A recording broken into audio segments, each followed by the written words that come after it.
Ibnu Katsir di halaman 118 di jilid keempat ya. Di situ menjelaskan bahwa Sufyan Ats-Tsauri menyatakan Allah suka kepada hambanya yang banyak minta dan Allah benci kepada hambanya yang sedikit bahkan tidak pernah meminta. Dari Abi Hatim Rasulullah SAW bersabda, wa amma baini wa bainaka faminka du'a wa alayyal ijabah. Maka dijelaskan antaraku dan antara engkau wahai hambaku, kata Allah, ini hadis qudsi ya, adalah darimu doa, dariku adalah pengabulan. Halo sahabat semuanya, salam giat. Berjumpa di channel Al.Andawi Andi. Jangan lupa klik tombol subscribe dan nyalakan loncengnya ya. Terima kasih.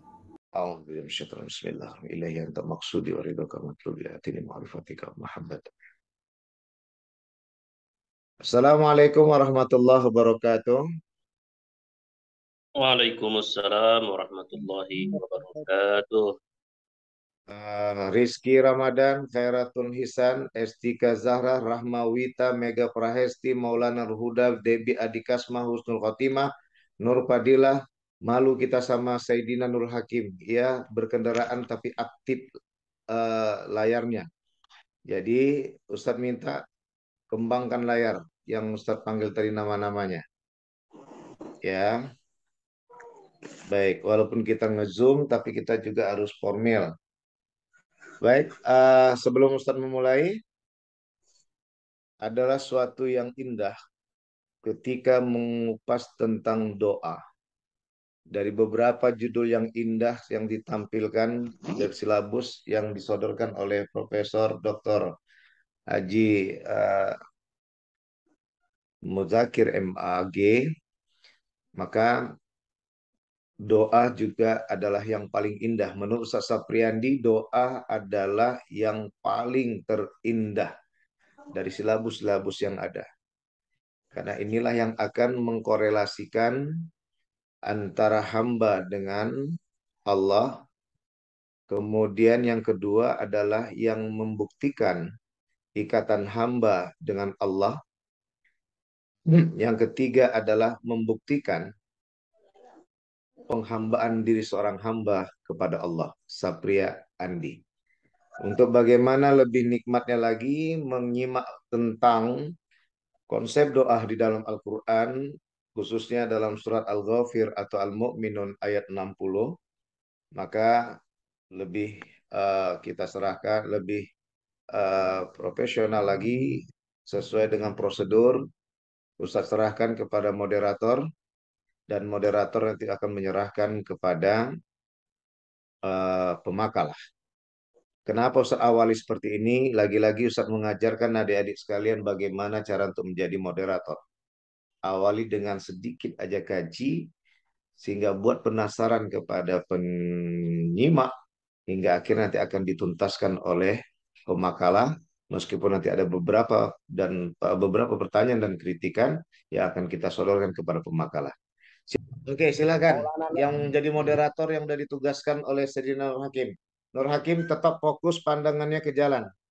Biarkan aja kami menonton dirimu, jangan kamu tonton diri kami. Tontonlah kendaraan yang ada di jalanan. Yakinlah semua jalanan akan bertasbih, semua kendaraan akan bertasbih, bertamid, bertakbir untuk keselamatan dirimu sampai pada tujuan. Amin ya Rabbal. Ya Rabbi ya Rabbal. Rahmawita, amin. Rahmawita, Maulana Nurhuda, Debi Adikusma, Debi Adikasma, masih tetap saya tunggu penampilan layarnya. Buka layar dibuka. Silakan kepada moderator. Assalamualaikum warahmatullahi wabarakatuh. Warahmatullahi wabarakatuh. Bismillahirrahmanirrahim. Assalamualaikum warahmatullahi wabarakatuh. Waalaikumsalam warahmatullahi wabarakatuh. Hamdan wa syukran lillah, salatan wa salaman ala Rasulillah, Sayyidina wa Maulana Muhammad wa ala alihi wa sahbihi ajma'in, amma ba'du. Alhamdulillah, puji syukur kepada Allah Subhanahu wa taala, selawat dan salam kepada Rasulullah SAW. Mudah-mudahan di akhirat nanti sama-sama kita mendapatkan syafaat dari baginda Nabi. Amin amin ya rabbal alamin. Yang terhormat dan yang sama-sama kita muliakan, guru kita bersama Ustadz Sapria Andi MA. Kemudian yang kami hormati rekan-rekan sekalian yang telah turut hadir dalam kuliah kita pagi ini. Mudah-mudahan kehadiran kita ini dinilai pahala oleh Allah Subhanahu wa taala. Amin ya rabbal alamin. Amin ya Allah rabbal alamin. Saya langsung saja tidak memperpanjang mukadimah. Mari sama-sama kita simak pemaparan tentang makalah kita pada hari ini dengan judul konsep doa dalam Al-Quran yang akan disampaikan oleh pemakalah kita, yaitu Saudari Siti Aisyah Dalimunte dan Saudari Nur Fadilah. Kepada mereka berdua kami persilahkan dengan segala hormat. Assalamualaikum warahmatullahi wabarakatuh. Waalaikumsalam warahmatullahi wabarakatuh. Sebelumnya mohon maaf kepada Dr. Haji Sapri Andi MA dan kawan-kawan sekalian, berhubung karena saya pulang kampung tak bawa laptop dan semalam hari Senin ngerjain tugas di kampung Ustadz di warnet. Yang penting kamu bawa hati dan jiwamu. Iya Ustadz. Oke, lanjut.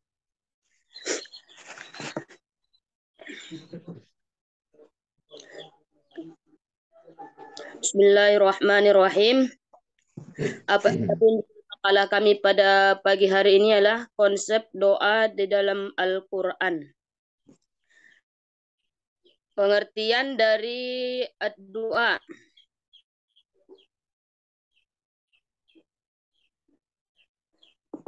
Dari konstruksi hurufnya, doa merupakan serapan yang diadopsi dari bahasa Arab, yaitu ad-doa. Adapun dari sisi bentuk sigot, lapas ad-doa merupakan salah satu bentuk derivasi dalam bentuk masdar yang diambil dari kata lapas da'a yada'u. Sedangkan kata kerja da'a yada'u sendiri termasuk ke dalam fi'il sulasi mujarrad, yaitu kata kerja yang terbentuk dari 3 huruf ain dan alif dengan menyandang predikat bina muta'al nakis.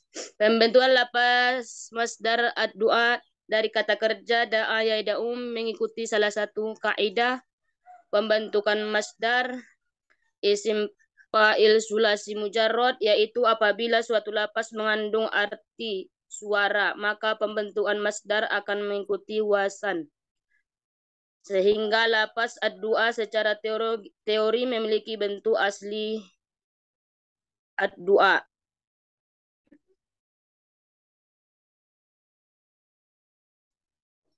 Doa merupakan jenis lapas yang memiliki makna lebih dari satu hal. Hal ini terlihat ketika Al-Quran menggunakan kata doa beserta derivasinya di berbagai tempat dengan sasaran makna yang berbeda.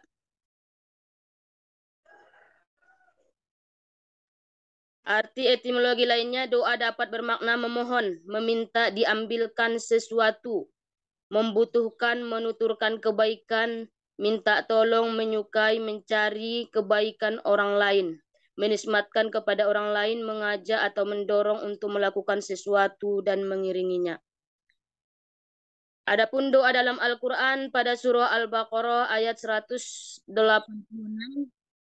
yang artinya, apabila hamba-hambaku bertanya kepadamu tentang aku, maka jawablah bahwasanya aku adalah dekat dan aku mengabulkan permohonan orang-orang yang berdoa.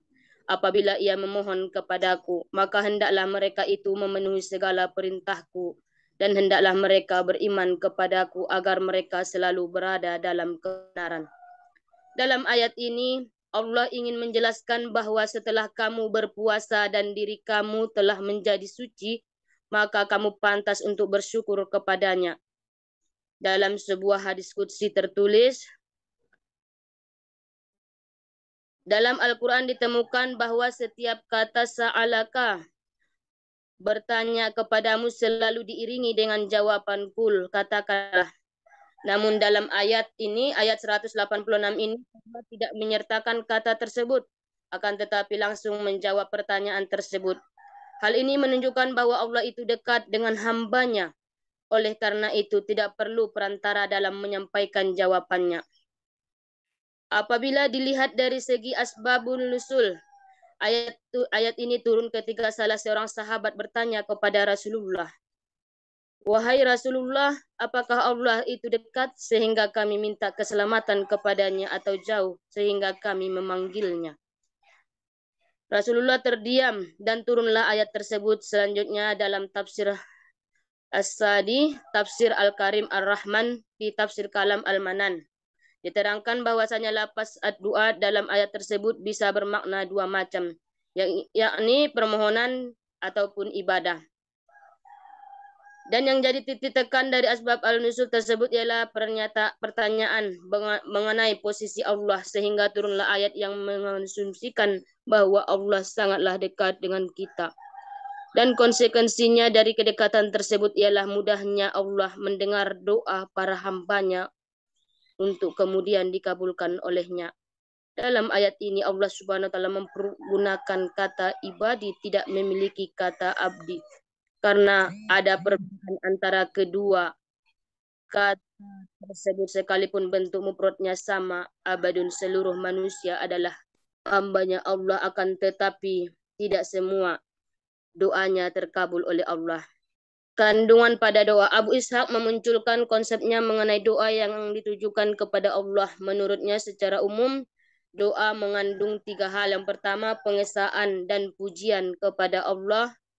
Sedangkan yang kedua, permohonan yang bersifat rohaniah seperti meminta ampun, rahmat, dan lain-lain sebagainya.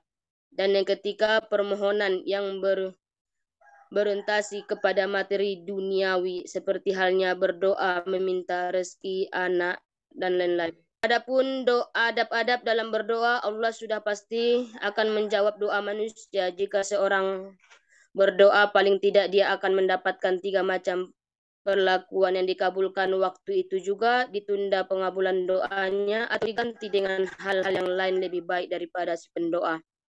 Hal ini sebagaimana yang diinformasikan oleh Rasulullah Shallallahu Alaihi Wasallam, sesungguhnya Allah tidak menyanyiakan doa salah seorang di antara kamu, melainkan mestilah bagi orang yang berdoa salah satu dari 3 perkara itu, yaitu Allah mengabulkan doanya atau menundanya hingga di akhirat atau menggantinya dengan yang lain.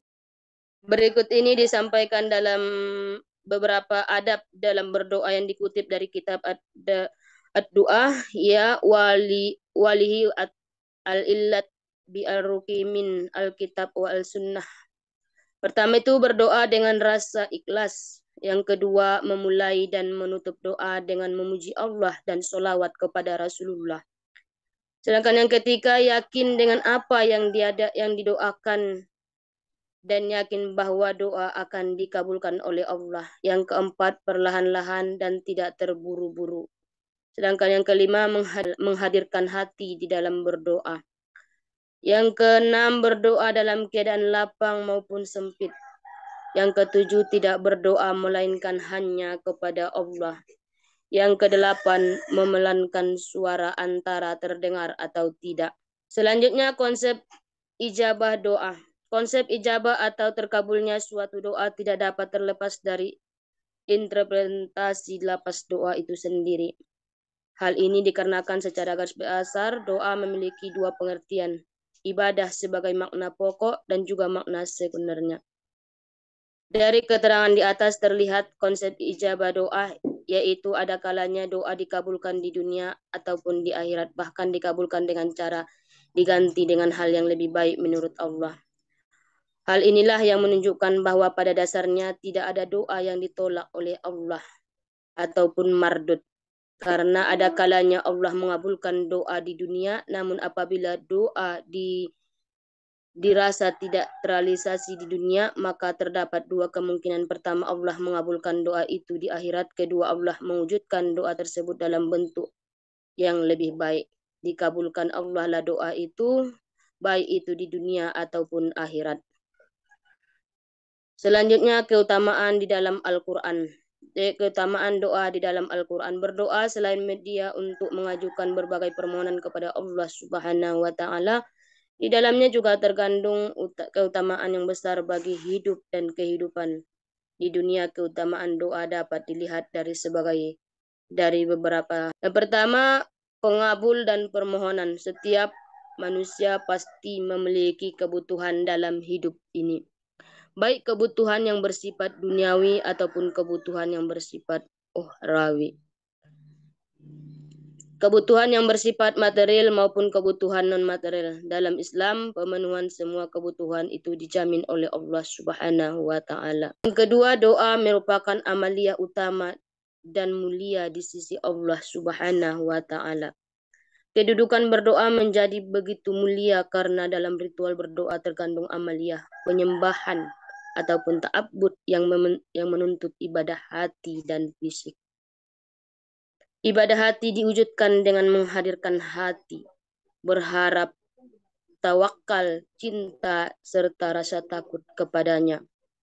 Sedangkan amalan fisik digambarkan dengan aktivitas raga, memfungsikan lisan untuk melaksanakan pengagungan, pemujian, permohonan, serta merendahkan diri, merasa tidak memiliki daya upaya hanya kepada Allah Subhanahu wa Ta'ala.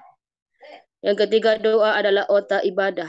Doa merupakan salah satu bentuk ibadah sebagai otaknya ibadah.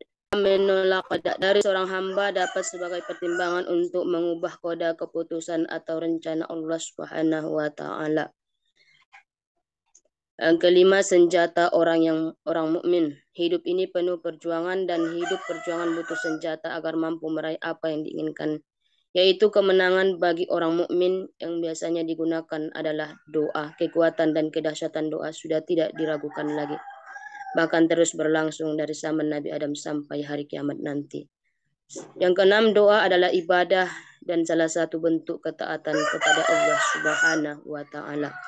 Dan yang ketujuh adalah doa. Doa adalah sebagai peredam murka Allah Subhanahu wa Ta'ala, sebagaimana Rasulullah SAW bersabda, artinya telah menceritakan kepada kami Abu Bakar, Abu Syaibah dan Ali bin Muhammad, keduanya berkata, telah menceritakan kepada kami Waki, barang siapa yang tidak berdoa kepada Allah Subhanahu wa Ta'ala, maka Allah akan murka kepadanya. Hadis riwayat Ibnu Majah.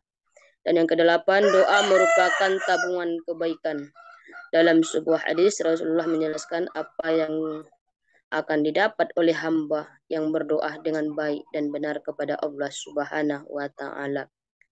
Ketika seorang hamba tidak langsung diperkenankan di kehidupan dunia ini, bisa jadi Allah Subhanahu wa Ta'ala memang sengaja untuk memberikannya nanti di akhirat kelak. Melihat hal yang demikian, lebih baik untuk hamba yang meminta tersebut. Bisa juga Allah Subhanahu wa Ta'ala mengganti pengabulan doa hambanya dengan maksud untuk menjauhkan keburukan yang mengancam bila doanya diterima oleh Allah.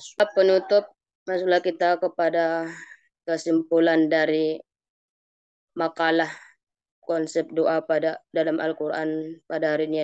Pada dasarnya, kata doa merupakan jenis kata yang memiliki banyak makna. Selain berdoa, juga merupakan suatu ibadah. Bahkan berdoa adalah kunci dari ibadah. Hal ini kita memahami mengerti bahwa konsep doa yang sebenarnya yang diajarkan oleh Al-Quran, kita sadar bahwa kita hanyalah hamba yang biasa, yang tidak luput dari salah dan dosa. Oleh karena itu, kita diajarkan bagaimana tata cara supaya kita bisa mengurangi segala dosa kita dengan berdoa kepada Allah. Dan yang paling terpenting dalam konsep doa ini adalah bahwasanya Allah tidak akan pernah lupa untuk mengabulkan segala keinginan atas hambanya, atas permintaan hambanya, apa-apa yang mereka inginkan. Akan tetapi, penentuan dari segala keinginan hambanya ada pada penentuan terbaiknya atau kehendaknya Allah. Karena kami tidak akan pernah atau mana yang terbaik bagi kami atas apa yang kamu inginkan. Mungkin cukup sekian yang dapat saya paparkan pada pagi hari ini. Assalamualaikum warahmatullahi wabarakatuh. Waalaikumsalam warahmatullahi Waalaikumsalam wabarakatuh. warahmatullahi wabarakatuh. Alhamdulillah, sama-sama telah kita dengarkan pemaparan dari pemakalah kita pada hari ini. Maka untuk selanjutnya adalah tentunya mari sama-sama kita mendiskusikan terkait dengan tema makalah kita pada hari ini, yaitu konsep doa dalam Al-Quran. Nah, dalam diskusi ini boleh berbentuk pertanyaan atau masukan tambahan terhadap isi makalah yang dipaparkan oleh pemakalah tadi. Baik, langsung saja. Mungkin ada kawan-kawan yang ingin bertanya atau menambahkan, menanggapi makalah dari saudari pemakalah tadi. Kami persilahkan. Keluarkan isi hati kalian. Susun dengan bahasa pikiran. Kita kumpulkan dalam perdiskusian. Baik, ada yang mau bertanya kawan-kawan? Atau memberi tanggapan sebagai bahan diskusi kita pada pagi yang cerah ini? Tapi kemarin banyak yang mengatakan doaku tak terkabul. Tapi banyak kemarin mengatakan mengapa ini yang dikasih bukan yang lain. Sekarang munculkan pertanyaan-pertanyaan itu dalam susunan kalimat, ditanyakanlah di ruangan ini. Kita akan diskusikan. Ayo silakan. Bismillahirrahmanirrahim. Assalamualaikum warahmatullahi wabarakatuh. Waalaikumsalam warahmatullahi wabarakatuh. Terima kasih kepada Ustadz, makalah dan moderator. Jadi saya ingin menanyakan, judul pada hari ini adalah konsep doa di dalam Al-Quran. Betul kan makalah? Iya. Di sana dikatakan analisis dalam Quraisy Shihab. Yang saya ingin tanyakan, bagaimana menurut Pak Quraisy Shihab tentang doa ini itu kan? Sepertinya tadi saya simak belum ada beliau berpendapat yang seperti apa konsep doa. Kemudian di dalam makalah sudah cukup bagus, namun di sana lebih banyak hadis itu ketimbang ayat-ayat Al-Quran seperti itu kan. Mungkin ada banyak ayat-ayat Al-Quran tentang doa itu. Ada doa mohon ampunan dan rahmat kepada Allah. Doa agar diberikan keturunan yang soleh. Doa mohon ampunan kepada kedua orang tua. Nah, mungkin kenapa ayat-ayatnya tidak dimasukkan seperti itu kan. Jadi itu saja yang ingin saya tanyakan dan sharing. Terima kasih. Assalamualaikum warahmatullahi wabarakatuh. Waalaikumsalam warahmatullahi wabarakatuh. Ya, ini merupakan sebuah pertanyaan yang sangat bagus dari saudara Rizky Ramadan. Langsung saja kami serahkan kepada pemakalah untuk menanggapi apa yang ditanyakan oleh saudara Rizky Ramadan. Kami persilahkan. Baiklah, kepada saudari Rizky tadi mengajukan pertanyaan kepada kami selaku pemakalah, bagaimana menurut Quraisy Shihab doa di dalam Al-Quran. Dan tadi ada masukan juga untuk makalah kami, kenapa tidak banyak yang dimasukkan doa, sedangkan judul makalahnya adalah doa di dalam Al-Quran. Ya, mohon maaf kepada saudara Rizky ataupun rekan-rekan sekalian, Al-Ustadz, tidak saya masukkan semua karena banyak doa di dalam Al-Quran sebenarnya yang mau dimasukkan ke dalam doa ini. Cuman nanti insya Allah akan saya revisi kembali. Makalah kami ini akan diperbaiki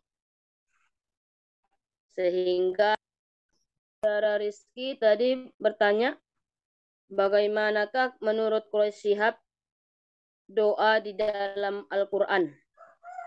Begitu ya kira-kira saudara Rizky? Iya betul. Bagaimana beliau menanggapi ayat mana dan di mana beliau menanggapinya? Oh iya.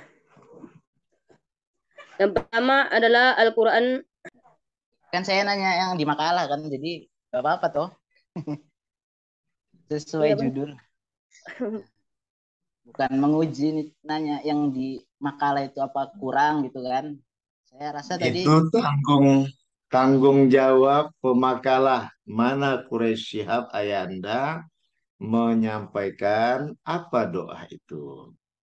Apa kata Al-Misbah dalam surat Al-Mu'minun ayat 60, dan tadi memang fokus siapa ya tadi ya? Pemakalnya tadi siapa? Mana Siti Aisyah, orangnya?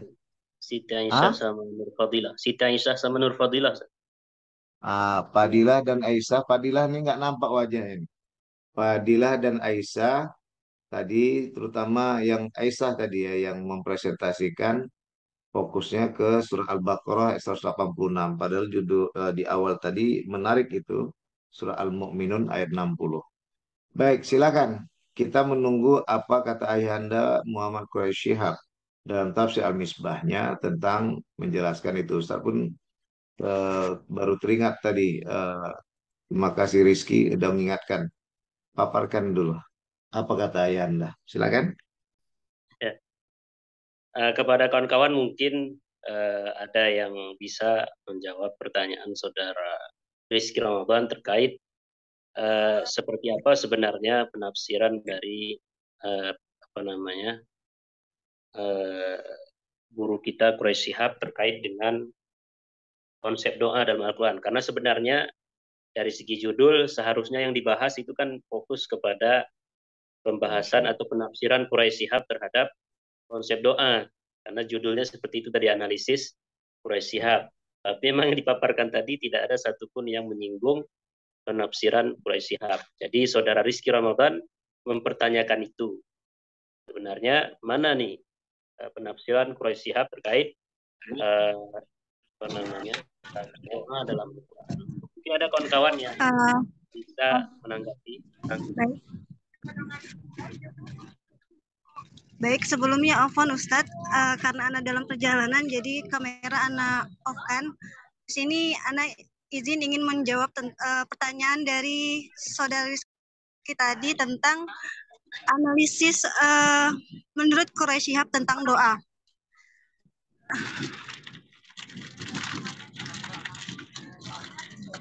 Seharusnya memang awalnya kami mau membahas tentang analisis Quraisy Shihab tersebut, tapi karena ada pergantian judul, jadi mungkin belum dihapus. Jadi tertulislah di situ tentang Quraisy Shihab.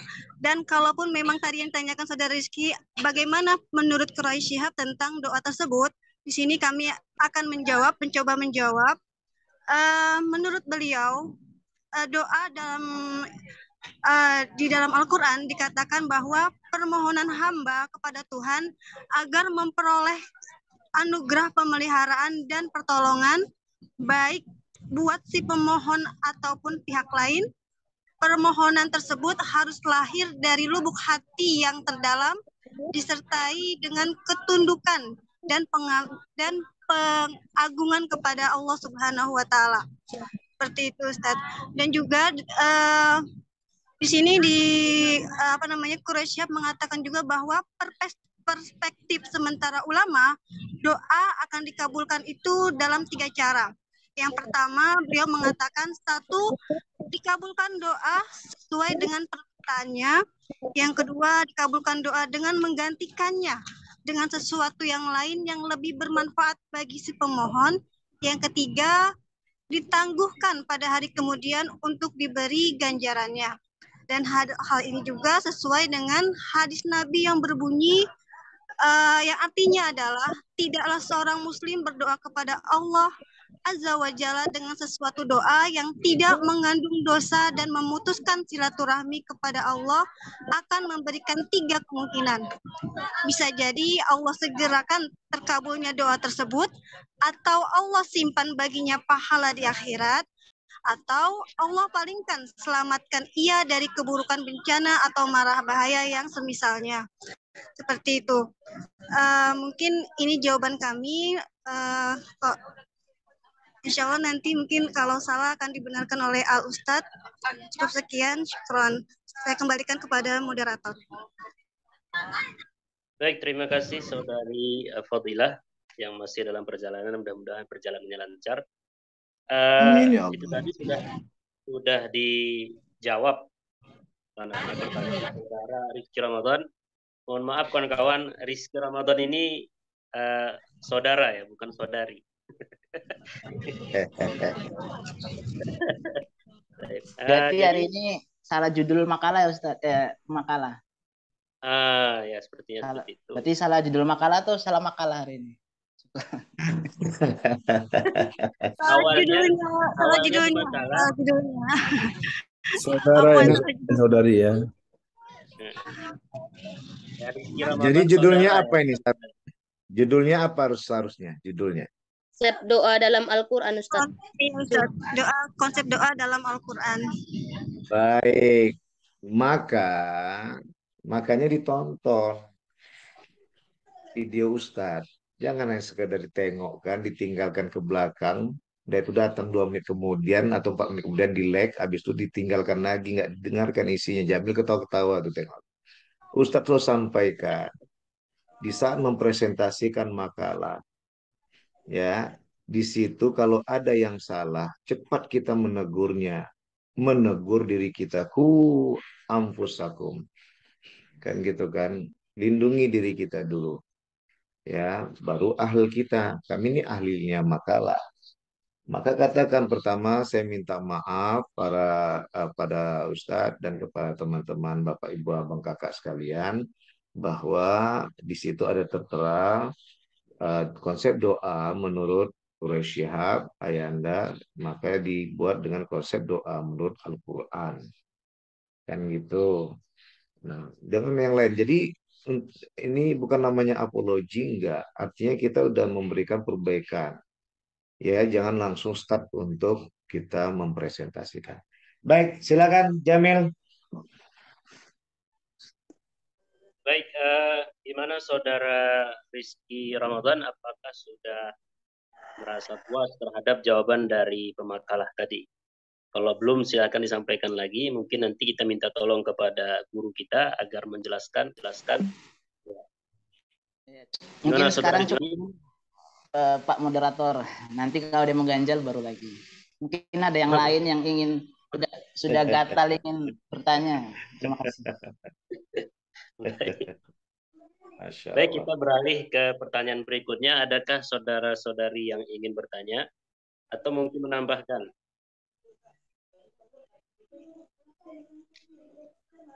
Ana ingin bertanya moderator, izin. Oh, fadhal. Terima kasih pada Ustadz dan moderator dengan makalah. Saya ingin bertanya, bagaimana hukum berdoa dilakukan selain dengan berbahasa Arab maupun dalam sholat, maupun di dalam sholat ataupun di luar sholat. Jadi, dan yang mana akan diijabah duluan gitu. Mungkin itu saja, moderator. Terima kasih. Gimana Jaki? Gimana Jaki hukumnya? Apa tadi pertanyaan? Hukum Bagaimana doa di dalam atau luar? doa saat selain dipakai dengan bahasa Arab maupun di dalam sholat ataupun di luar saat. Jadi, dan yang mana akan diijabah duluan, Ustaz? Ataukah yang berbahasa Arab atau tidak, Ustaz? Gini, Jaki ada 3 pertanyaannya. Ini saya ajarkan ya. Ya, Ustaz. Yang pertama adalah bagaimana hukum doa yang tidak menggunakan bahasa Arab. 1. Kedua, bagaimana berdoa hukumnya dalam sholat maupun di luar sholat. Ketiga, bagaimana penempatan pengabulan doa yang menggunakan bahasa Arab atau yang tidak menggunakan bahasa Arab. 3 toh? Ya, Ustaz. Ya. Ya, Ustaz. Ustaz mengajarkan adik-adik sekalian biar enak orang untuk menempatkan jawaban. Boleh Ya, kan? Namanya dosen. Boleh, Ya, baik. Ini nanti cocok. Ya, tapi ini apa video semalam sudah saya jelaskan itu. Ya. Cara bertanya di dalam presentasi makalah ya. Cuman saya nggak ditonton ya. Ustaz pun kemarin lupa men-sharekan ke kalian. Nggak banyak kok, cuman 10 menit, nggak 10 menit 15 detik itu. Baik, silakan Jamil. Baik, terima kasih Saudara Zaki Alamin yang telah menanyakan apa hukum berdoa dengan bahasa selain bahasa Arab atau tidak menggunakan bahasa Arab. Yang kedua, bagaimana hukumnya berdoa dengan bukan bahasa Arab di dalam sholat atau di luar sholat. Yang ketiga, yang mana lebih dulu diijabah, yang di dalam sholat atau di luar sholat. Kepada saudari pemakalah, baik saudari Aisyah ataupun saudari Nur Fadilah, kami persilahkan untuk memberikan jawaban.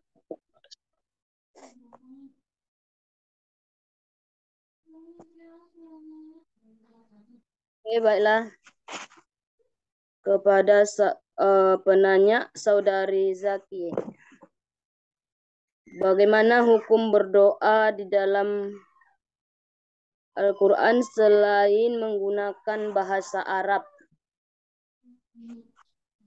Menurut saya, doa di dalam Al-Quran berdoa boleh saja hukumnya dengan selain menggunakan bahasa Arab, baik di dalam sholat bagi orang yang memang dengan bahasa itu, apabila kemungkinan jika ia mengalami kesulitan untuk belajar bahasa Arab, ia boleh berdoa apa saja yang untuk kebaikan dunia akhirat, tidak harus dengan bahasa Arab. Seterusnya, berdoa dengan selain bahasa Arab di dalam sholat menjadi tempat perbedaan para ulama fikih, sebagaimana mereka ada yang memakruhkannya, ada juga yang memperbolehkannya bagi yang tidak mampu. Baik, ya. Ini hari Jumat, Ustadz dapat giliran tempat jauh di Medan khotibnya. Nanti kalau udah tuntas Ustadz jawab, nanti baru kita buka lagi. Baik. Assalamualaikum warahmatullahi wabarakatuh. Waalaikumsalam warahmatullahi wabarakatuh. Izin moderator Muhammad Khairuddin Jamil. Ya, sebelumnya Ustadz terima kasih pada Jamil udah ngasihkan gagasan sama Ustadz di WA. Cuman Ustadz minta maaf. Ustadz akui ide itu cantik, paten, tapi Ustadz tipikal manusia yang setia. Bukan berarti tidak menghargai masukan Jamil, tapi Ustadz berupaya. Itulah yang adanya Ustadz. Sampai akhir mungkin terus itulah dia. Istiqomah dalam bahasanya. Nggak paham kalian ya? Nggak, Jamil udah ngasihkan apa logo untuk YouTube Ustadz. Ustadz akui cantik, bagus. Ya, kita Jamil. Yang jelas Ustadz akui lebih cantik sangat jauh. Kalau dikasih nilai potensi 10 itu. Ya, tapi Ustadz coba untuk setia. Ya, baik. Yang kedua, Ustadz akan menjawab dulu dari pertanyaan Amin. Ada 3 pertanyaan di situ, walaupun satu pertanyaan yang dimajukan agar lebih mudah Aisyah dan kawan-kawan menjadikan catatan dan untuk perbaikan ke depan. Yang pertama adalah bagaimana hukumnya doa menggunakan selain bahasa Arab alias bahasa Quran. Yang kedua adalah bagaimana hukumnya berdoa di dalam sholat dan di luar sholat. Ini biar duduk, walaupun belum ke situ arah si Amin, nggak ke situ, tapi ini adalah memiliki sistematika pertanyaan yang sangat apik, hingga menjadi muatan yang sangat fokus kepada pemahaman doa itu. Yang ketiga adalah mana yang dikabulkan. Doa yang menggunakan bahasa Quran dengan doa yang menggunakan bahasa non-Qurani. Baik, Ustaz mencoba pertanyaan yang ketiga dulu dari Amin, yang Ustaz bantu menyusun urutan pertanyaan yang menjadi 3, yang tadinya 1.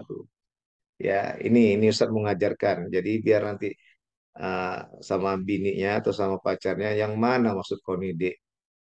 Abang bingung jawabnya. Baik, abang pecahkan dulu. Yang ini pertama kan kau minta Silver Queen dengan harga yang murah, dengan muatan yang banyak. Ini abang mana nggak datang datang bawa Silver Queen yang parah kali, pelit kali apa gini-gini dan sebagainya. Mengasih pun di sedikit, kan gitu ya. Jadi repetan dia itu kita buat jadi 3. Jadi jawabnya enak. Terakhir nanti senyum-senyum nanti sih. Al Munawwarah Pasar Ibu. Baik, adik-adik sekalian, yang pertama harus kita pahami adalah kembali kita pulang ke rumah fikih. Walaupun Ustadz orang tasawuf, Ustadz nggak pernah memisahkan ibu fikih dengan Pak Tauhid. Ustadz adalah anak dari gabungan kisah cinta Pak Tauhid dengan Bu Fikih. Maka Ustadz adalah anaknya yang bernama Nak Tasawuf Sapria Andi. Ustadz nggak pernah lupa dengan ibu fikih dan tidak apalagi dengan ayah Tauhid. Fikih berkata dengan rukun 13-nya. Muatan yang lain Rasulullah menyampaikan bahwa gunakanlah zikrullah dan ditafsirkan juga ditabyinkan ayat dan hadis itu dengan muatan bila ia masuk bagian dari Quran dan hadis tersebut itu di saat meminta dalam sholat karena sholat dzikri. Sholat itu mengingatku kata Allah. Maka hakikatnya sholat itu adalah jalinan hubungan sambil meminta. Maka yang dimaksud dengan iya karena abudu itu muatan fikihnya adalah dalam rukun Islam yang kedua. Kerjakanlah sholat. Nah permasalahannya adalah bila kita menampilkan doa di saat sujud terakhir khususnya, maupun di saat sebelum salam pada umumnya, maka masuk kita kepada doa hadis. Innaka hamidum majid. Allahumma inni a'udzubika min adzabil qabri wa a'udzubika min adzabi jahannam wa a'udzubika min fitnati mahya'i wal mamat wa na'udzubika min siddati mahya'i wa na'udzubika min siddati masiihid dajjal bi rahmatika ya rabbal alamin. Itu dari hadis, bukan dari Quran. Batal sholat Ustadz? Tidak. Apa itu permohonan? Jadi harus didudukkan adalah permasalahan pertanyaan ini adalah mana yang diterima? Satu, mana yang dibolehkan? Dua, perkara tentang bolehnya inilah yang mau kita jawab. Yang tidak dibolehkan di dalam sholat ketika kita bermohon khususnya waktu sujud terakhir, karena kata Rasulullah, mintalah di akhir sujudmu. Ada hadisnya yang diriwayatkan Muslim kalau tak salah ya Jamil ya. Itu diperpanjang sujudmu. Ada orang yang menerjemah secara tekstual, dipanjangkannya kepalanya tadi sampai orang pun nengok ini kayak mana? Wah, ini habis sejadah tadi sampai ke ujung. Padahal yang dimaksud perpanjangkanlah sujudmu itu tadi adalah mohonlah di akhir setelah subhana rabbil a'la atau yang lain yang membaca dengan mengangkat ketinggian Allah, di saat itu minta pada Allah. Tersebut dia gunakanlah bahasa Quran dengan bahasa Quran dan hadis. Bila zahir. Dalam kajian fikih itulah yang menempatkan bolehnya. Ini kajian fikih loh. Nanti belum kajian tasawuf. Sama kajian tauhid. Ini kita masuk ke fikih dulu. Ya, maka tidak batallah sholatnya. Karena tersebut dia mohon di sujud akhir ataukah sebelum salam, terucap dialah tadi untuk sambil mendengarkan kepada telinganya untuk menghilangkan suara-suara di luar dari lingkungan sejadahnya, maka dia sirkan ke telinganya, itu kajian fikih. Ya, setinggi-tingginya suara itu adalah terdengar ke kupingnya. Sehingga suara becak, suara TV, suara siapapun itu tidak masuk ke kupingnya. Kalaupun ada, jauh hari kalau itu mengganggu, ingatkan dia. Agar lingkungan itu tidak bersuara. Itu yang pertama, amin. Harus didudukkan. Ketika bertanya, boleh hukumnya boleh atau tidak. Selain bahasa Quran. Bukan bahasa Arab sebenarnya. Tapi nggak apa-apa lah ya. Kalau disebutkan kembali pada ayat, Al-Quran lisan Arabiyin. Ya, lisanan Arabin. Baik, itu yang pertama. Boleh ketika dalam sholat dia menggunakan bahasa Quran, tidak boleh dengan bahasa selain bahasa Quran dan hadis, itu bisa membatalkan sholat. Kajian fikih. Yang kedua, ya, di dalam sholat dan di luar sholat. Itu yang tadi sudah saya jelaskan. Ketika di luar sholat, monggo silakan. Mau pakai bahasa Quran kah? Mau tidak bahasa Quran dan hadis kah? Silakan, nggak ada masalah. Cuman tentunya adalah ya ketika kita masuk kepada sekolah yang berpakaian rapi sama yang berpakaian kusut, siapa yang pertama kali yang disertakan? Pakaian rapi, walaupun toh akhirnya pakaian kusut akan tetap masuk kelas. Yang tidak berdiri dulu lah. Tapi nggak dikatakan kau nggak boleh masuk kelas karena pakaian kusut, nggak. Itu guru yang luar biasa itu. Ya, namanya mungkin dia anak ke-21. Emaknya baru gosok di baju yang ke-15. Jadi 16, anak ke-16 sampai anak ke-21 tak begosok semua pakaiannya. Masa mau usir pula tadi yang tak rapi alias kusut bajunya nggak masuk sekolah. Itu harus bijak seorang guru. Baik. Sama ketika offline Ustadz juga selalu memberikan adik-adik mahasiswa S1 untuk masuk. Karena apa? Bisa jadi dia kena macet di jalan atau kena godaan cewek lama di sekolah dipanggil, ya kan, bercakap-cakap 30 menit. Makanya di jalan tuh banyak setannya. Harus istiqomah, bismillahirrahmanirrahim. Ya, mamangkana hijratuh, ya kata Rasulullah, barang siapa hijrahnya karena cewek, maka cewek sudah didapat. Kalau hijrah karena Allah, masuklah dari sekolahnya. Baik. Nah, itu yang kedua.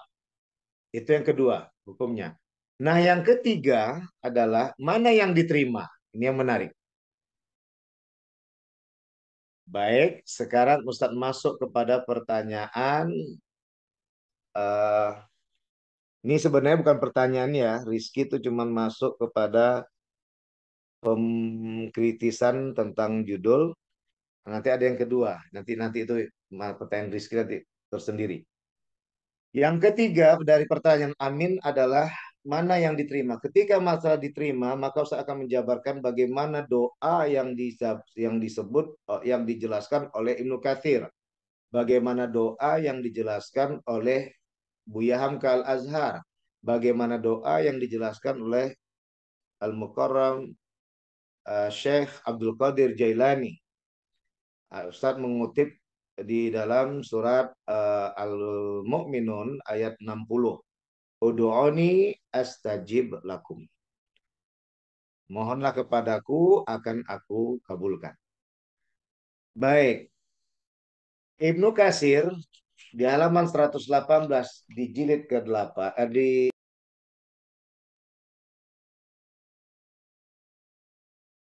jilid pertama, jilid keempat ya. Jilid keempat di situ menjelaskan bahwa Sufyan As-Tsauri menyatakan Allah suka kepada hambanya yang banyak minta. Dan Allah benci kepada hambanya yang sedikit bahkan tidak pernah meminta. Dari Abi Hatim Rasulullah SAW bersabda, wa amma baini wa bainaka faminka du'a wa alayya al-ijabah. Maka dijelaskan antaraku dan antara engkau wahai hambaku, kata Allah, ini hadis qudsi, ya, adalah darimu doa, dariku adalah pengabulan. Ketika si Munawarah tersenyum kepada siapa yang masih lajang sini? Rizky.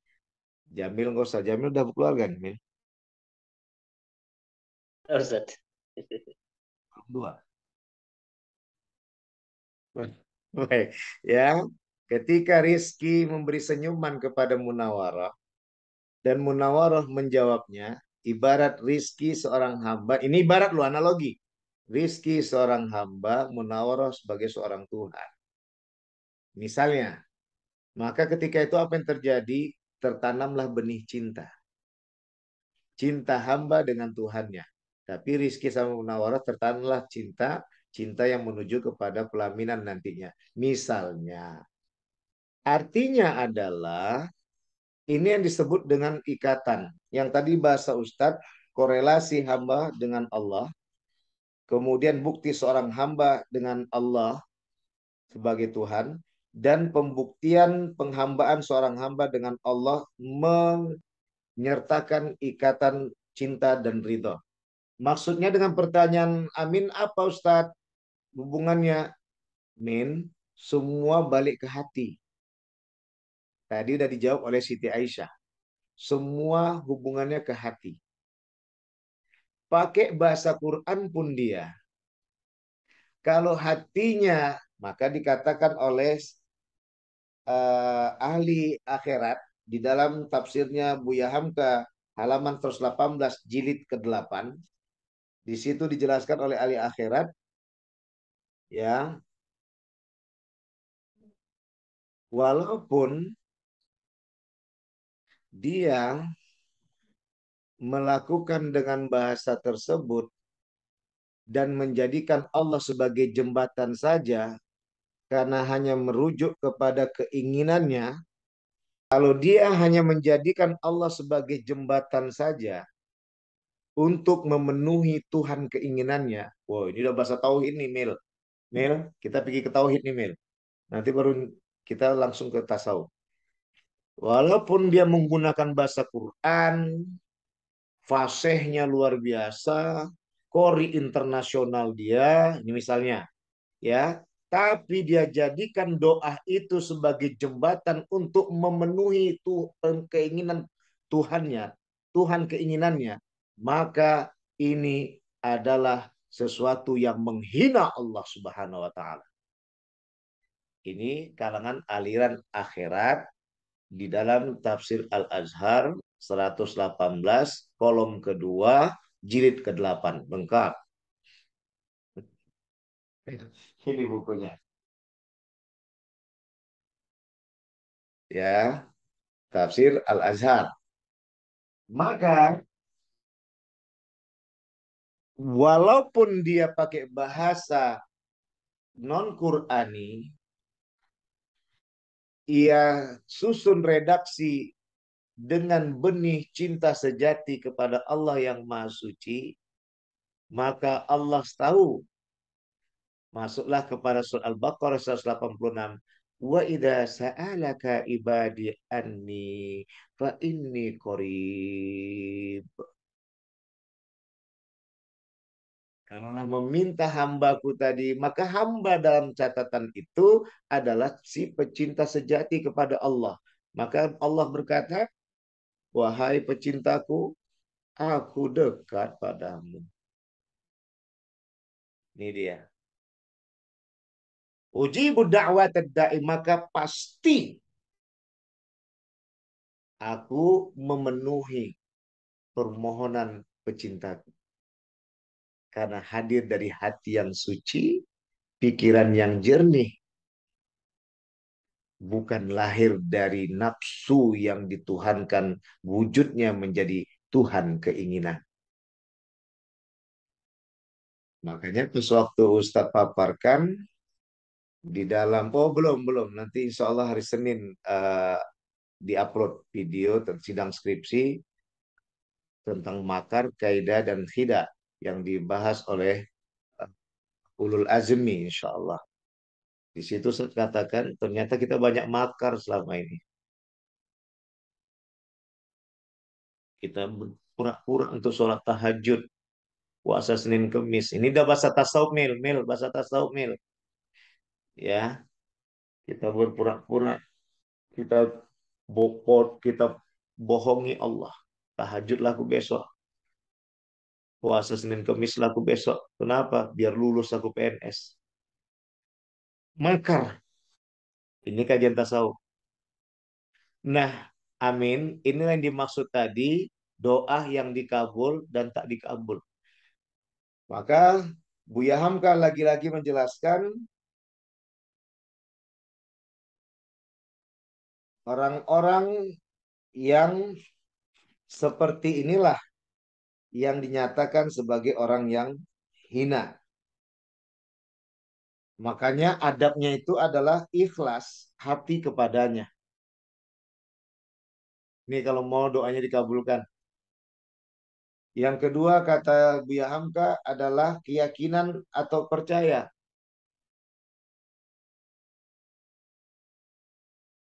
Mai bisa dikabulkan doa bila kita percaya kepada Allah. Ya ada doa itu dikabulkan. Mana mungkin Munawarah mau membangun cinta kepada Rizki kalau Rizki hanya main-main dengan Munawarah. Misalnya ada yang cemburu nggak ada ya. Ini Ustaz sekalian langsung menjodohkan karena Ustaz semester 2 udah mulai berjumpa sama Umi kalian. Pulang dari Mekah langsung masuk proposal.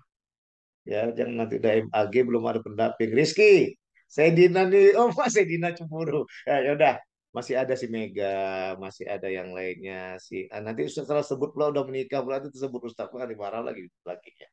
Baik, udah ya, kita potong dulu, kita cut. Artinya adalah selama ini tidak ada keyakinan kita dalam memohon kepada Allah. Kita tidak percaya pada Allah. Kita hanya percaya pada nafsu kita. Hanya yakin kita sebatas jembatan. Allah akan mengabulkan. Tapi yang kita tuhankan bukan Allah. Yang kita tuhankan adalah pengabulan itu. Keinginan itu yang terpenuhi. Kita tak pernah merujuk apa sebab itu datang, apa sebab itu pergi. Kenapa kita minum teh manis? Karena terasa pahit mulut ini. Kenapa mulut itu pahit? Yang kita bahas hanya bagaimana manis itu bisa dapat. Makanya muncul volume yang memaksa itulah obat, bukan herbal. Kalau herbal, dia mengalihkan kepada hadirnya cinta, percaya. Maka kata kunci untuk datangnya itu sebagai obat adalah pada keyakinan. Pikiran jernih, hati bersih, maka sembuhlah segala-galanya. Bagaimana kita mau sembuh kalau cinta kita pada Allah tadi dimunculkan? Makanya kata Buya Hamka, keyakinan adalah kuncinya. Percaya adalah segala-galanya. Yang ketiga, keyakinan penuh dengan mendalam.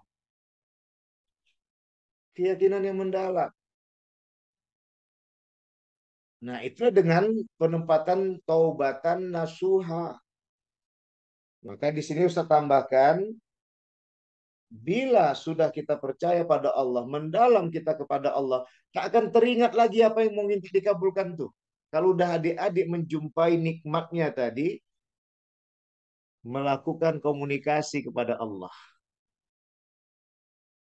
Nah, kita pindah ke tasawuf ya. Ini yang Ustaz masuk, yang Ustaz buat. Oleh karena itu, dari Ustadz Sapriandi, doa adalah bukti kedekatan dan kecintaan hamba dengan Allah. Di saat adik-adik sekalian melakukan doa kepada Allah, maka di saat itu apa yang kalian pinta tiba-tiba hilang dan sirna. Karena di saat itu, di saat kalian berkomunikasi kepada Allah, jadi ad-doa wal ibadah, kata Rasulullah. Inna doa al-ibadah. Dari Imam Ahmad, dari Mun'im bin Bashar. Inna du'a wal ibadah tumma qara'a ud'uni astajib lakum. Sesungguhnya doa itu adalah ibadah. Ibadah itu adalah cinta, kecintaan hamba kepada Allah. Maka disebut kita abid.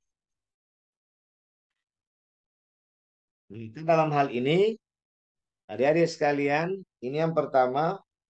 Ya, yang kedua, doa itu bukti kita selalu berhubungan dengannya. Maka dikatakan Rasulullah dari Abu Hurairah, man lam yad'u Allah azza wa jalla ghadaba alaih. Nah, ini baru masuk kepada pertanyaan Rizky nih. Yang kedua Ki, kenapa hadisnya yang banyak? Kenapa Quran tidak? Ya, karena dalam kajian tafsir, satu ayat yang dipaparkan, banyak hadis yang dikemukakan untuk memahami makna dari tafsir, makna dari Quran dengan berupa tafsir yang dikedepankan. Tapi ketika waktu dalam membahas hadis, maka datang Al-Quran ayat yang dipaparkan adalah untuk menguatkan keberadaan hadis itu. Bahwa hadis itu berkorelasi dengan Al-Quran. Nah, disitulah penempatan kepada sunnahnya. Jadi ketika kita bahas hadis, maka selalu dikawani oleh ayat Quran. Ketika kita membahas ayat-ayat Quran, maka selalu dikawal oleh hadis. Gitu dia. Cuman bedanya, Ki, yang pertama muatan yang ditampilkan adalah ayat Al-Quran bila dia tafsir. Yang hadis dia adalah hadisnya yang pertama. Baik. Ini maaf, bukan Ustadz menggurui Rizky lagi ya. Tapi sebenarnya Rizky tadi pertanyaannya yang pertama itu yang kritis tadi, Syekh Muhammad Quraisy Shihab sebenarnya ya. Baik, yang ketiga di sini tadi bahwa dikatakan oleh Abu Hurairah, barang siapa yang tidak bermohon kepada Allah Azza wa Jalla, maka Allah marah. Maka dikatakan, ud'uni, fi'il amr di situ, bukan fi'il mudhari. Kalau udah fi'il amr adalah dua, marah, yang ketiga cinta. Wahai pecintaku, mohonlah terus padaku, akan kukabulkan engkau. Maka lahirlah yang ketiga, ya Ustadz katakan di sini, doa bukti ia selalu ingat Allah. Maka disitulah yang dia minta, ilahi anta maqsudi waridhoka matlubi. Maka di sini ditempatkan di dalam adab Buya Hamka tadi yang ketiga, taufik bimbingan dari Allah untuk lebih dekat pada Allah. Maka apa itu? Ternyata ketika kita berdoa itu adalah untuk menjalin cinta pada Allah. Sama seperti Rizky datang menuju Mega. Maaf ya Munawaroh, biar pindah-pindah. Ya nanti kalau Munawaroh terus nanti kayak iya betul jadinya. Sekarang ke Mega lah dulu. Mega ada Bapak Mega. Volumenya Bapak kata Rizky. Padahal yang mau tengok tadi si Mega, betul Ki? Misalnya Ki, Rizky jauh kali senyum-senyumnya dia. Ya Ustaz. Ya. Jadi volumenya tadi seakan-akan Bapak yang mau dicari. Sampai-sampai Rizky tadi yang tak pandai main catur pun berupaya belajar main catur karena tahu Bapak si Mega suka main catur. Satu-satunya kalau sudah orang tuanya, ayahnya yang akan menikahkan, sudah diambil hatinya, jadilah nanti dengan Mega. Itu namanya sebagai strategi. Nah, inilah kaji tadi kembali kepada kupasan bahwa bukanlah di Bapak itu yang mau diwujudkan hadir di depannya yang kita cari. Tapi sebenarnya adalah yang ditanya itu. Bukanlah doa yang tadi yang kita minta dikabulkan. Tapi sungguh sebenarnya kita berkomunikasi pada Allah. Itulah yang menjadi maksudnya. Ilahi anta maksudi. Sudah? Maka yang kedua kata Ustadz di sini. Kalau sudah tadi dikabulkan oleh Allah. Karena tujuan kita Allah. Yang kita harapkan, masuklah kaji, belum tentu baik menurutmu, baik menurut Allah. Belum tentu buruk menurutmu, buruk menurut Allah. Kita ingat bahasa istidraj. Sampai bangga dan ria dia mengatakan, doaku terkabul. Siapa aku ini? Orang yang mudah dikabulkan Allah. Sombong. Mingkat, ria. Dia tuhankan dirinya sebagai seperti wali dan nabi.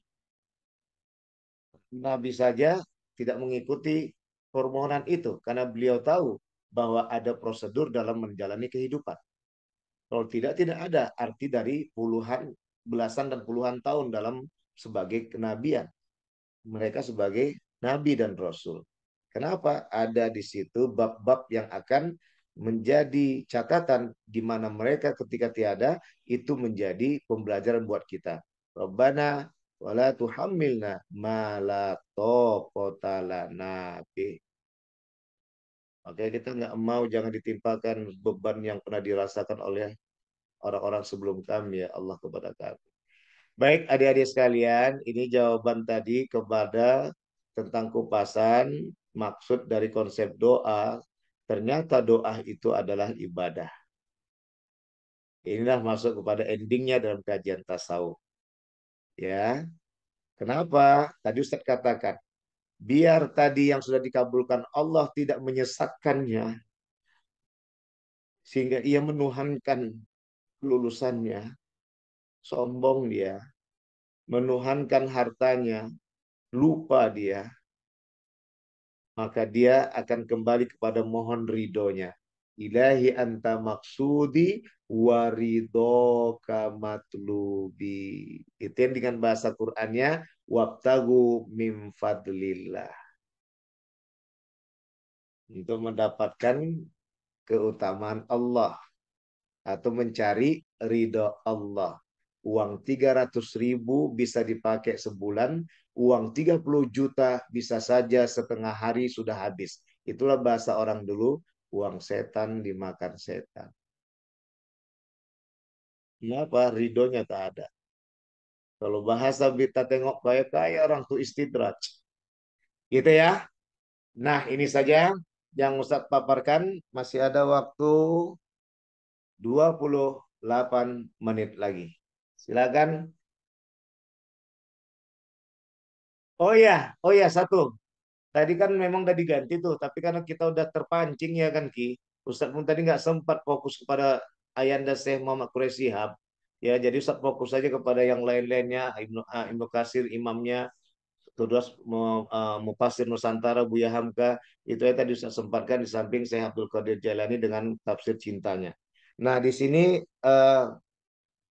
Ayahanda Quraisy Shihab mengatakan bahwa keniscayaan yang tidak akan lepas dari kehidupan manusia.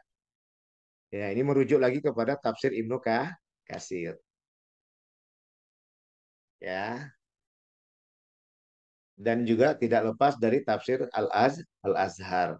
Ditambah Buya Hamka juga mengidolakan Syekh Muhammad Rashid Ridha ya dengan gurunya Syekh Muhammad Abdul, ditambah juga dengan di atasnya lagi Tahtawi ya, juga ditambah dengan Ibnu Qayyim Al-Jauziyah dan Ibnu Taimiyah.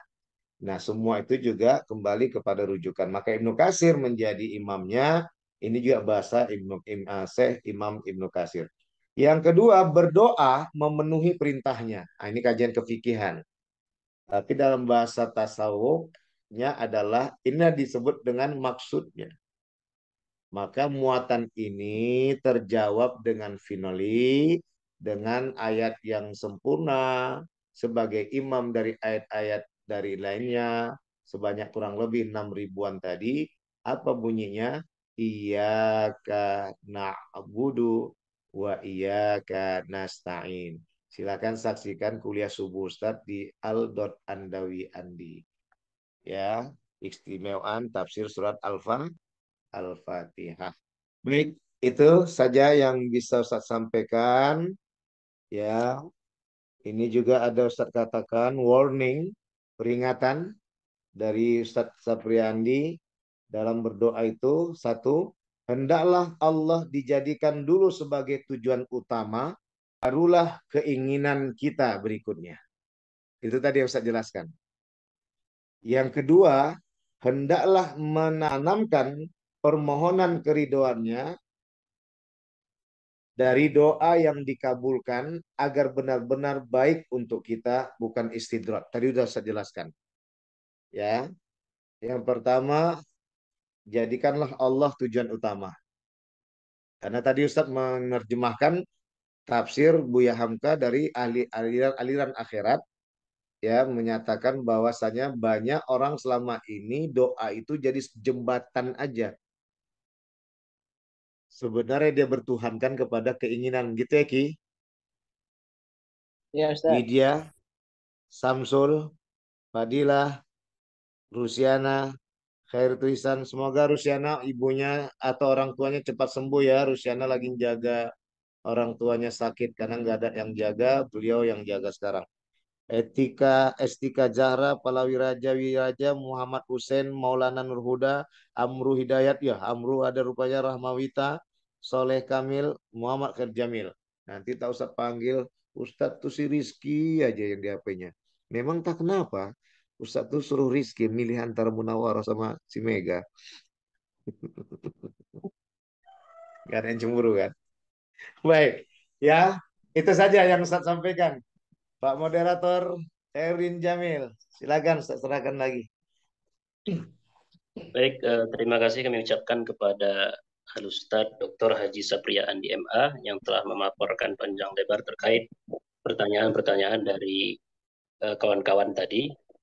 Maka masih ada waktu tersisa lebih kurang 24 menit lagi.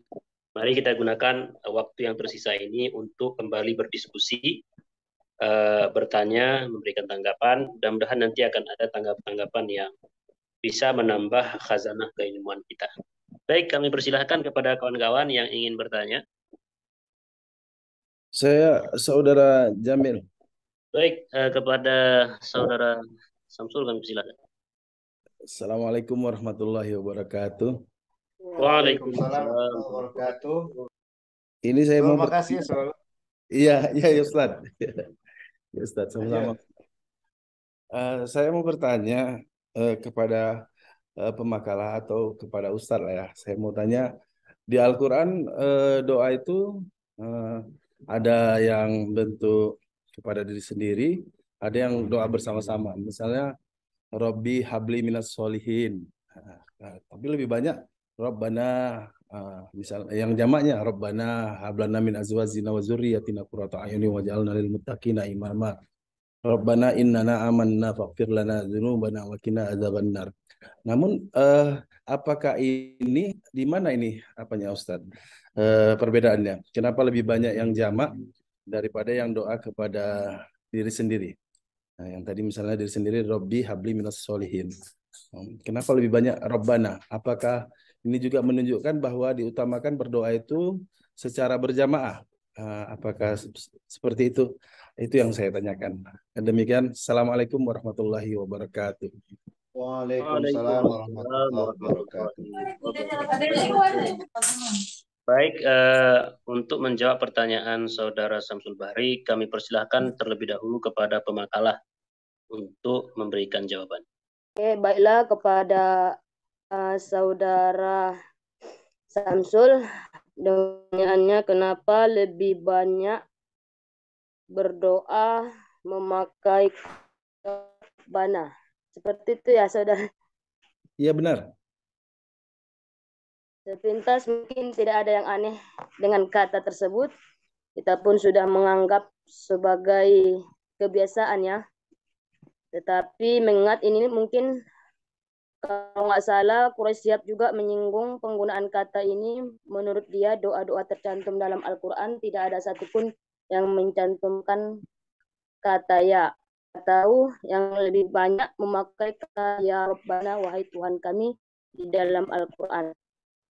Karena itu Quraisy Shihab menyarankan agar penggunaan kata ya Rabbana diubah menjadi Rabbana karena keduanya menandakan betapa dekatnya Allah dengan makhluknya. Ada banyak jenis doa yang diajarkan Rasulullah mulai dari berkaitan dengan kesehatan, rezeki ataupun lain-lain. Kan kalau kita menggunakan kata Rabbana itu menandakan Allah kita sebagai seorang hamba itu dekat dengan Allah, menandakan betapa dekatnya Allah dengan makhluknya. Maka lebih banyak kalau menurut Quraisy Shihab kata-kata ini lebih banyak digunakan di dalam berdoa. Mungkin itu saja dari saya, kembalikan kepada moderator. Mohon maaf saudari pemakalah, sebenarnya yang ditanyakan oleh saudara Samsul adalah di dalam Al-Quran itu ada doa yang menggunakan Robbi yang artinya hanya satu orang kan begitu, wahai Tuhanku. Ada juga doa-doa yang menggunakan jamak Rabbana, ya Tuhan kami. Nah, jadi apa hikmah di balik banyaknya kata Rabbana dibandingkan kata Rabbi dalam Al-Quran? Bukan masalah ya Rabbana atau ya Rabbi pakai iya atau tidak. Memang kalau doa di dalam doa kita kepada Allah Subhanahu wa taala bagusnya itu adalah tanpa menggunakan ya. Karena dengan tidak menggunakan kata ya, maka itu menunjukkan betapa dekatnya kita dengan Allah Subhanahu wa taala. Tapi bukan itu poin yang ditanyakan oleh Saudara Samsul. Tapi lebih kepada apa hikmah di balik lebih banyaknya doa dalam Al-Qur'an itu bentuk jamak dibandingkan bentuk mufrad. Rabbana, Rabbana, Rabbana, Rabbana itu lebih banyak dibandingkan Rabbi dan seterusnya. Apa hikmah di balik? Atau mungkin ada kawan-kawan yang lain yang ingin memberikan tanggapan sebelum kita serahkan kepada guru kita. Karena kan ini diskusi boleh dari peserta-peserta yang lainnya, enggak hanya dari pemakalah, dari kita peserta yang hadir dalam kuliah juga boleh memberikan tanggapan. Baik. Udah tinggal 17 menit lagi. Bismillahirrahmanirrahim. La ilaha illallah. Berbicara tentang tekstual atau lahiriah, bahwa penyebutan domiru ana wa domiru nahnu mempunyai kaedah tersendiri. Ustadz ambil contoh dua.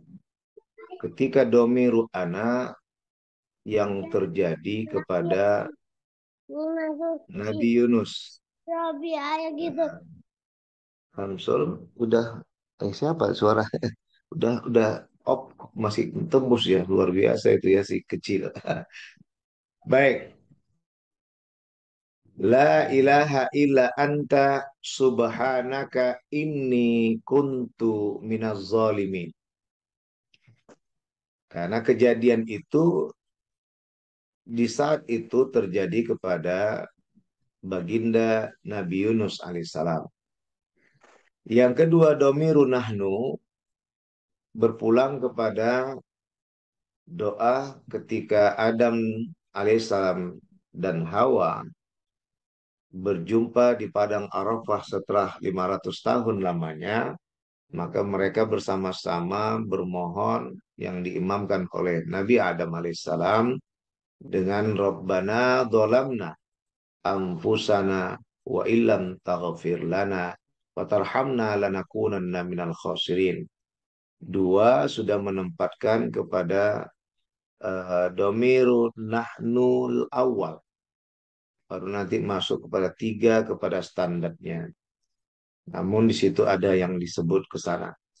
Nah, itu secara tekstual dan atau lahiriah. Ini belum masuk kepada hikmahnya ya, kenapa banyak, ini masuk itu dulu. Yang kedua adalah secara kontekstual dan atau batiniah. Dalam hadis menempatkan Allahumma inni a'udzubika min adzabil qabri wa a'udzubika min adzabin nar wa jahannam wa a'udzubika min fitnatil mahya'i wal mamat wa a'udzubika min fitnati masihid dajjal birahmatika ya arhamar rahimin. Secara tekstual kembali kepada itu domirnya ana menempatkan kedalaman kaji seperti bahasa Jamil tadi ya, dengan Jamil atau Samsul tadi ya. Jamil ya, tidak memakai ya. Artinya karena ada kedekatan mendalamnya ya dalam penempatan permohonan itu. Namun dalam kajian tasawuf Ustadz menggunakan Allahumma inna na'udzubika min adzabil qabri. Bagian A, Ustadz menyatakan, Ustadz sertakan dari mulai ujung rambut sampai ujung jempol kaki itu adalah anggota tubuh Ustaz. Yang imamnya adalah hati, sekretaris negaranya adalah akal. Bagian menteri keamanannya adalah nafsu. Maka Ustadz ajak semua seluruh jajaran rakyat dalam tubuh Ustadz untuk sama-sama menempatkan permohonan agar dilindungi dari siksa kubur, siksa neraka jahanam, ya, kemudian juga dari fitnahnya kehidupan dan kematian, juga dari fitnahnya Dajjal yang disucikan, Masih Dajjal. Namun kata kunci utama dalam kajian ini adalah kembali kepada kupasan hati tadi. Makanya kaedah tentang penyebutan ana wa nahnu itu tidak dipermasalahkan dalam tafsir Syekh Abdul Qadir Jailani. Memang kita juga tidak bisa menyalahkan sebagaimana Dr. Fahrudin Faiz menyampaikan fikih mengatur semua itu. Tapi kita harus tahu hukum ini datang adalah buat kalangan yang mungkin bingung. Ditambah mereka belum mendalami maknawiyah keislaman sehingga merujuklah kepada kefikihan. Samalah seperti tadi kalau Dr. Fahrudin Faiz menempatkan tentang 3 kali bergerak-gerak dalam sholat, ya kan? Itu nggak jadi permasalahan sebenarnya. Tapi untuk bagi yang baru awam, yang baru memulai, bagi awam yang baru memulai untuk mengenal keislaman, perlu ada peraturan itu. Baik, yang kedua dari pertanyaan Samsul ya tadi ya, bahwa kenapa banyak yang domiru nahnu daripada domiru ana. Domiru nahnu disitulah kita kembali kepada wama arsalnaka illa rahmatan lil alamin. Bila Ustaz merujuk kepada kisah dalam penyampaian Ibnu Katsir dalam Qasasul Anbiya, juga dalam kisah yang dipaparkan oleh Rizky seminggu yang lalu dalam apa Ki kemarin judulnya Ki Ibnu Katsir Ki Kisah Nabi Allah Yusuf dan ya. Zulekha, Ustaz. Ya, di buku apa kemarin? Ibnu Katsir Qasasul juga. Anbiya, Ustaz. Oh, Qasasul Qasasul Anbiya, Anbiya. Ustaz. Ada lagi. Oh ya, ya, Qasasul Anbiya. Betul. Nah, di situ ditempatkan adalah karena mereka adalah raja dan ratu yang akan memiliki rakyat ke depan. Disitulah mereka bersama-sama menjadi wakil bagi rakyat mereka yang akan datang. Qabil dengan Iklima dan Layuza dengan Habil. Qabil dengan Layuza dan Iklima dengan Habil. Nah, itulah yang makanya mereka sudah menanamkan kajian Rabbana dolamna anfusana. Begitu juga kepada kita, keturunan-keturunan Nabi Adam alaihissalam dan Hawa, kakek dan nenek buyut kita, agar ke depan jangan sampai kita menzolimi diri kita.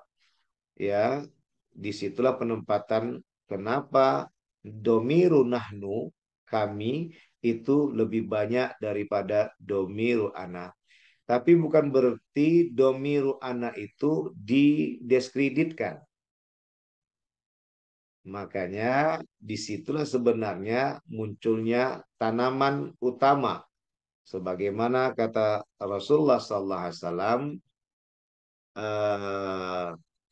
bukan, yang sebagaimana difirmankan Allah Subhanahu Wa Taala dalam surat Tim ayat 6, hai orang-orang yang beriman, kan itu hai orang-orang yang beriman, ya, ku anfusakum, kan masuk masing-masing diri itu. Lindungilah diri kalian semua. Artinya panggilan utama tadi untuk jamak, tapi pada dasarnya fokus kepada masing-masing yang punya hati itu, kamu sekalian, lindungi dirimu sekalian. Kembali kepada singular tadi, ya, baru masuk kepada wa ahlikum, jamaknya naro. Nah, inilah kaji yang menempatkan hikmah bahwa jangan lupa kita ketika saat sendirian, ini dari tambahan Ustadz Sapriandi, jangan lupa di saat kita sendirian, sucikanlah diri dengan berduaan selalu pada Allah yang Maha Rahman. Satu. Yang kedua, di saat kalian lagi tidak bersendirian, alias sudah bersuami dan beristri, maka pikirlah kehidupan kalian berdua. Artinya, bahwasanya kalau sudah tadi berdua, jangan lagi katakan kau yang paling paten menyuci dan memasak. Kalau tidak, lupa dia bahwasanya bininya akan dapat jalan menuju surga dengan kepatuhan untuk melakukan masak dan menyuci. Ada Ustadz punya jumpa, nggak usah Ustadz sebutkan dosennya siapa namanya. Dia paling tidak suka kalau bininya membuatkan dia kopi. Rizky udah langsung begitu tuh. Itulah yang disebut orang yang individualis, negatif, ego. Dia lupa dia sudah bersama dengan bininya. Dan jalan bininya itu untuk menuju surga. Dan itu semua dilakukan atas nama cinta. Siapa bilang budak itu sesuatu yang hina? Bukankah kita juga budak Allah Subhanahu wa taala? Nah, itulah yang bahasa yang Ustaz sampaikan ketika sama kakak kelas kalian tentang Rabi'atul Adawiyah itu sejatinya sudah menikah. Sama kalian tak sama kakak kelas kalian itu? Minggu yang lalu di sini Ustaz sampaikan ya? Rabi'atul Iya Adawiyah. Ustaz, Ya, iya Ustaz, iya Ustaz. sama Ah, sama iya. tuannya Ustaz. Iya, makanya Ustadz berani dengan izin Allah menyatakan bahwa itu bukan sebatas tuan, tapi suami. Dari melunasi utang dari ayahnya dan tidak mau kakak-kakaknya jadi terpaksa dalam menerima eh, lamaran dari pemilik uang yang dihutangi oleh ayah mereka, maka Rabiatul Adawiyah lah yang menyodorkan diri untuk dapat menjadi istri. Kalau bahasa kita sekarang kita terjemahkan budak. Nah, inilah yang penempatan kaji bahwa ketika berdua jangan sampai kita ego itu terbawa. Makanya Ustaz katakan tidak ada satu hati, satu jiwa, tapi yang ada menyatu hati dan menyatu jiwa. Hingga menuju kepada kesatuan yang nyata. Dialah Allah Subhanahu wa taala. Itu disebut dengan innalillah wa inna ilaihi roji'un. Gitu. Ya, makanya tadinya Ustaz nasihati juga dosen tadi. Dek, jangan begitu. Kalau udah binimu membuatkan kopi, walaupun tak sesuai takarannya, kaulah untuk menyenangi hatinya, karena kau tahu adalah kau ditanya oleh Allah bagaimana kau sebagai pemimpin untuk menyikapi rakyatmu. Bukankah rasa itu di hati, bukan rasa itu di akal. Maka dengan rasa di hati kita menyenangi dia dengan bismillah, tidak ada lagi tentang lahiriah, yang ada dengan batiniah. Itulah rasa sejati. Maka akhirnya iya juga ya Bang, salah aku selama ini. Udah dokter loh itu. Tapi memang kapasitas ke situ kajinya. Aku nggak bisa Bang. Kalau udah biniku nanti buat kopi, ku marah itu. Istighfar deh. Ustadz bilang, kau bukan lagi anak lajang zaman dulu. Kau sudah sekarang menjadi laki orang. Yang kedua, kau tunjukkanlah kisah cintamu di hadapan anak-anakmu. Betapa kau menghargai buatan binimu. Maka banyak orang yang tak memahami sikap inilah yang akhirnya hidupnya hanya secara individualis, egois, sehingga mengacaukan suasana kesakinahan, kemawaddahan, dan kerahmah. Maka rumah tangga itu penuh dengan kesatuan cinta Artinya menyatunya dua hati yang berbeda untuk saling mengerti dan memahami. Jangan kira suami itu tak kasihan-kasihan. Sebagaimana Nabi Ibrahim kasihan meninggalkan Siti Hajar. Kenapa kau tinggalkan kami, wahai abangda? Teganya engkau udah kukasihkan anak. Siapa yang tega, Dinda? Ini sudah Allah yang memerintahkannya. Oh, kalau sudah Allah yang memerintahkannya, ya wahai abangdaku Ibrahim, aku siap. Karena Allah tak pernah mengkhianati dan melukai hambanya. Gitu bahasanya, bukan pada diri kita. Kalau diri kita, kita seperti membudakkan istri kita. Tapi sebenarnya itu sudah jalan dari Allah dan Rasulullah. Kalau orang yang tak tahu, itu yang buat gaduh suasana rumah tangga. Disitulah tujuan pernikahan. Nah, inilah maksud dengan Rabbana Zolamna Anfusana. Begitulah Nabi Ibrahim tadi sedih meninggalkan Siti Hajar.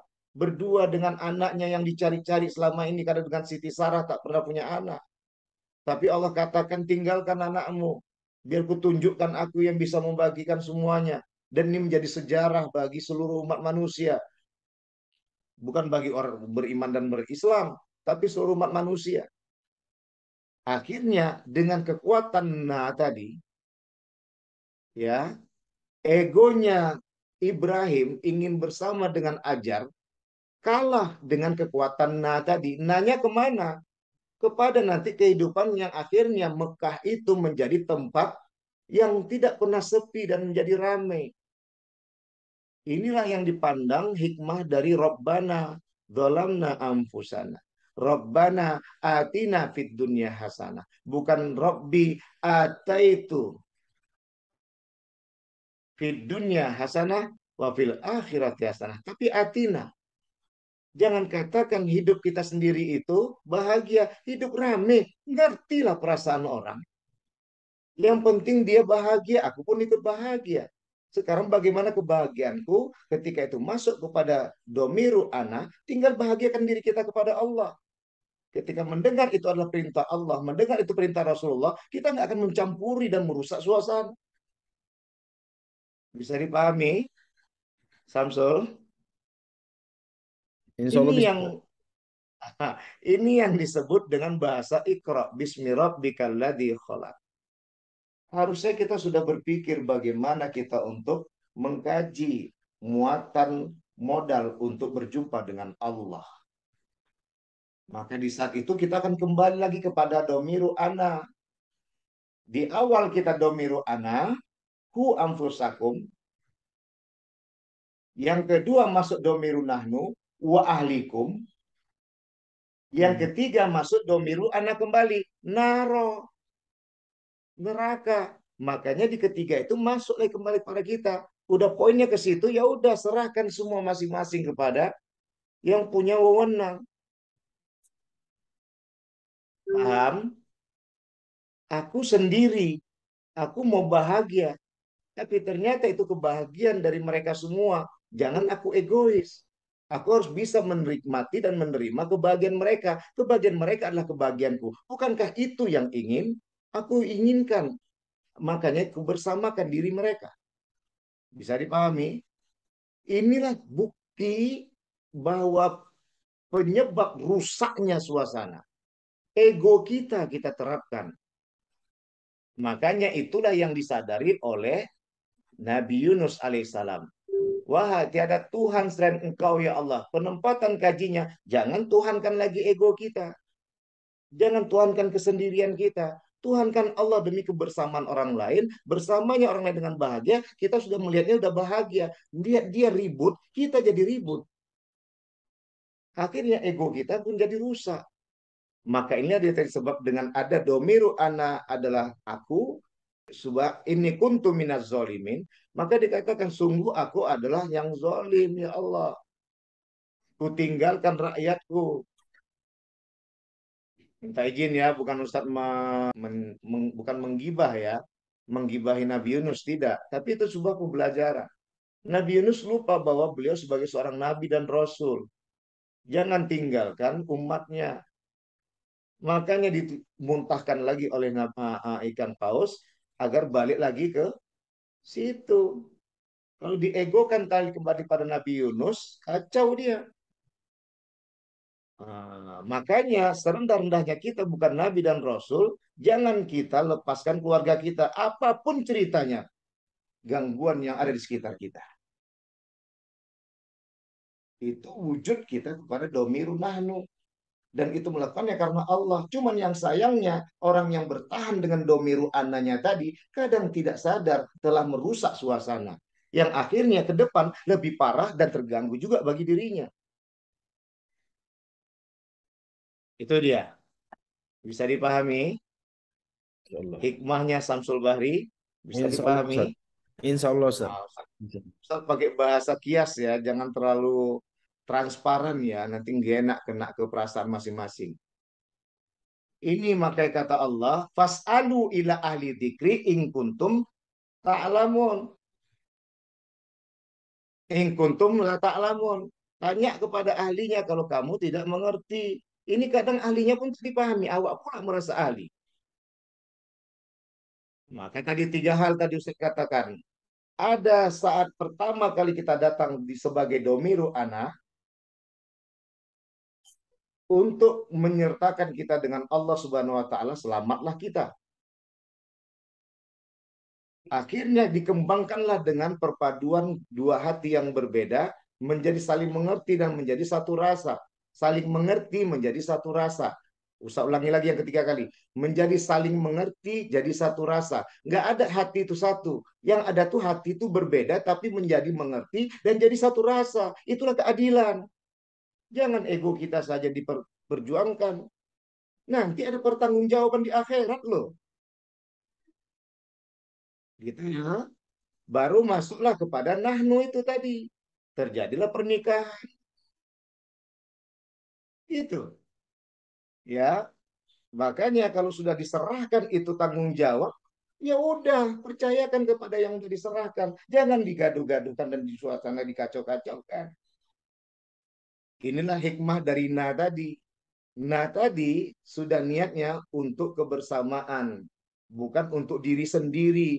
Kalau udah diri sendiri, udah balik lagi. Kita lupa, kita sudah nyerahkan. Mau kita ambil lagi, kacau suasana. Ada beberapa pimpinan dalam satu tempat. Baru nanti masuk yang ketiga. Masuklah kepada domiru anak. Udah yang anak ini nanti tinggal lagi balik dia dengan Allah. Siapkan modal untuk menghadapi Allah ke depan. Bagi yang bersama, percayakan untuk mencari kebersamaan. Dia bahagia, kita nengok udah bahagia kita. Jangan kita gaduh-gaduhkan suasana jadi kacau nantinya. Gitu loh. Inilah yang menjadi permasalahan ketika mereka yang tak paham kapan kita berdoa dengan mengatakan Rabbil firli, itu ada lagi nanti pemahamannya. Ini udah kapan dikatakan Rabbana dolamna, Rabbana atina, maka di saat Rabbana dolamna, Rabbana atina, hilangkan ego awak, gitu loh. Kalau tidak dihilangkan ego kita, semua mau bagus kayak mana, nggak pernah berhenti bagus. Nggak berhenti bagus, yang ada kacau suasana itu semua. Syukur yang menerima itu, tahan imannya, kuat imannya, kalau tidak, rusak gara-gara kita. Paham? Ya, ini udah bahasa hati Ustaz nih. Itu dia. Nah, kalian nanti ke depan, itulah yang akan ditempatkan pemahaman, itulah yang kembali rujukan kepada doanya Nabi Adam dan Hawa. Adam kan rusak gara-gara Hawa. Adam tuh sudah tahu bahwasanya kata Allah, engkau nidam nanti jadi pemimpin di muka bumi, ijajil belum jadi iblis. Maka kata Allah, engkau ini nanti jadi pemimpin di muka bumi. Memang sudah disuratkan takdir. Nabi Adam itu jadi pemimpin di muka bumi alias turun dari surga.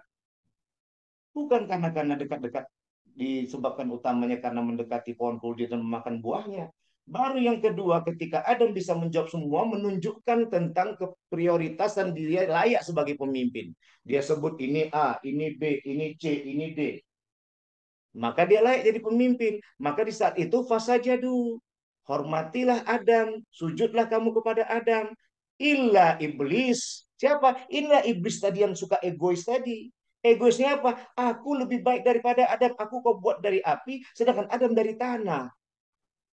Karena dia masih berjalan dengan egonya saja.